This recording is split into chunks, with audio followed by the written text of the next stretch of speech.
श्री धर्मेंद्र यादव जी। बहुत बहुत धन्यवाद सभापति जी। सभापति जी, आज आपके माध्यम से देश की सरकार के सामने और देश के साथ साथ कई प्रांतों की सरकारों के भी सामने समाज के उन सबसे ज्यादा मजबूर लोगों की आवाज उठाना चाहता हूं, जिनको हम लोग संविदा कर्मियों के नाम से जानते हैं।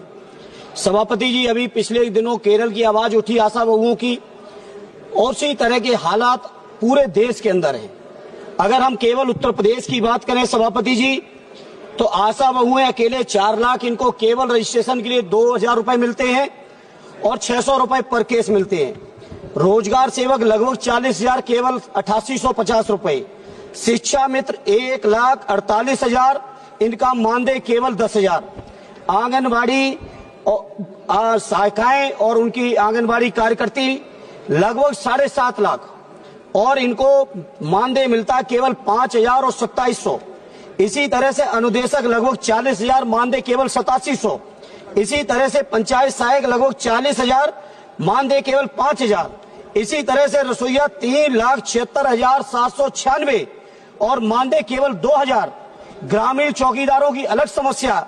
सभापति जी, मैं आपके माध्यम से केंद्र की सरकार जिसने लगातार वादे किए रोजगार देने के, लगातार भाषण चलते हैं 5वीं अर्थव्यवस्था के, आखिर ये अर्थव्यवस्था, आखिर ये इतना जो देश के अंदर संपन्नता, जो डंका बजा रहे हैं बीजेपी के लोग, जो बातें करते हैं बड़ी बड़ी, जो बातें करते हैं डबल इंजन की, जो बातें करते हैं दुनिया में सबसे बेहतर इकोनॉमी की। मैं पूछना चाहता हूं, अकेले उत्तर प्रदेश के अंदर लगभग 18 लाख कर्मचारियों का ये हाल है। अगर इसी रेशियो में देखेंगे तो पूरे देश के अंदर लगभग 1 करोड़ से भी ज्यादा कर्मचारियों की दुर्दशा है। और साथ ही साथ सभापति जी, आश्चर्य इस बात का है, इसमें कहीं भी बाबा साहब भीमराव अंबेडकर जी के बनाए हुए संविधान में जो हमें रिजर्वेशन मिलना चाहिए दलित भाइयों को, जो रिजर्वेशन मिलना चाहिए पिछड़ों को, कहीं उसका कोई प्रावधान नहीं है। दिन नए षड्यंत्र, कैसे रिजर्वेशन को खत्म करें। रिजर्वेशन अगर सीधे खत्म नहीं कर पा रहे हैं तो आउटसोर्सिंग के माध्यम से खत्म कर दें। आउटसोर्सिंग कर्मचारियों का इतना शोषण हो रहा है सभापति जी कि मनचाही एजेंसियां हायर हो रही हैं। वो एजेंसियां अगर 10,000 रुपए सरकार पेमेंट करती है तो 3,000 से ज्यादा पेमेंट कर्मचारियों तक नहीं जाता है। सभापति 1 मिनट लेंगे बस, बहुत महत्वपूर्ण सभापति जी। इसलिए आपके माध्यम से मेरी मांग है, इन तमाम संविदा कर्मचारियों को सरकारी कर्मचारियों को दर्जा मिले, इन कर्मचारियों की भर्ती में आरक्षण हो, इन कर्मचारियों की भर्ती के लिए जो सुविधाएं हैं उनके कल्याण की, परिवार की, ईपीएफ से लेकर तमाम सुविधाएं, वो सुविधाएं मिलनी। धन्यवाद अध्यक्ष महोदय। आपने स्थगन के माध्यम से मुझे प्रदेश के युवाओं की सबसे बड़ी समस्या और विशेषकर जो हमारे बेरोजगार भाई हैं, जो आज कहीं न कहीं संविदा के रूप में अलग अलग कार्यालयों में, अलग अलग जिलों में, लगभग पूरे राजस्थान भर में लगे हुए हैं, मैं उनकी पीड़ा को आज प्रदेश की सरकार के सामने, इस सदन के सामने रखना चाहता हूं। साहब, मेरा निवेदन है कि लगभग हर ऑफिस में, चाहे वो कहीं के भी हो, किसी भी विभाग की हो, आज वो ऑफिसें चल रही है तो संविदा कर्मियों की बदौलत चल रही है। और उन संविदा कर्मियों की बात, उनके हक, उनके अधिकार, उनकी मांगों को अभी तक गौर से सुना नहीं गया, उन पे कोई विशेष काम नहीं किया गया।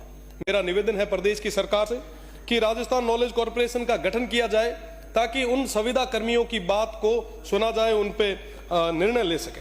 साथ ही साथ मेरा निवेदन है कि जितने भी संविदा कर्मी हैं उनको जो सैलरी मिल रही है वो आज न्यूनतम जो अनस्किल्ड जो लोग हैं उनसे भी कम सैलरी उन्हें मिल रही है। मेरा निवेदन कि प्रतिवर्ष उनकी आय में वृद्धि कैसे कर सके, इसके ऊपर विचार किया जाना बहुत ज्यादा जरूरी है। साथ ही साथ मेरा निवेदन, क्योंकि संविदा कर्मी जो है वो फिट भी है, क्वालिफाइड भी है, और जो भी कंपटीशन एग्जाम जो वो संविदा कर्मी हमारे भाई दे रहे हैं तो उसके अंदर उन्हें अतिरिक्त अंक, बोनस अंक दिया जाना चाहिए ताकि उनके ज्यादा से ज्यादा सिलेक्शन भी हो।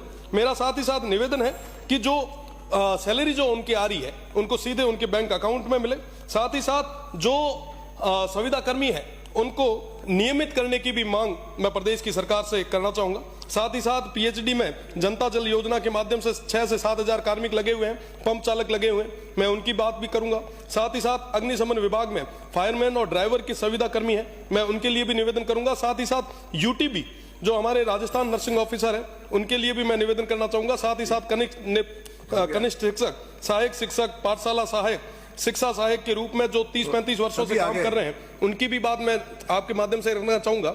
साथ ही साथ एनएचएम के माध्यम से जो हमारे सीएचओ है उनकी भी रिक्वेस्ट मैं आपके माध्यम से करना चाहूंगा। साथ ही साथ पंचायत सहायक भर्ती के भी जो हमारे रिक्त पद है उसमें समायोजित करने की भी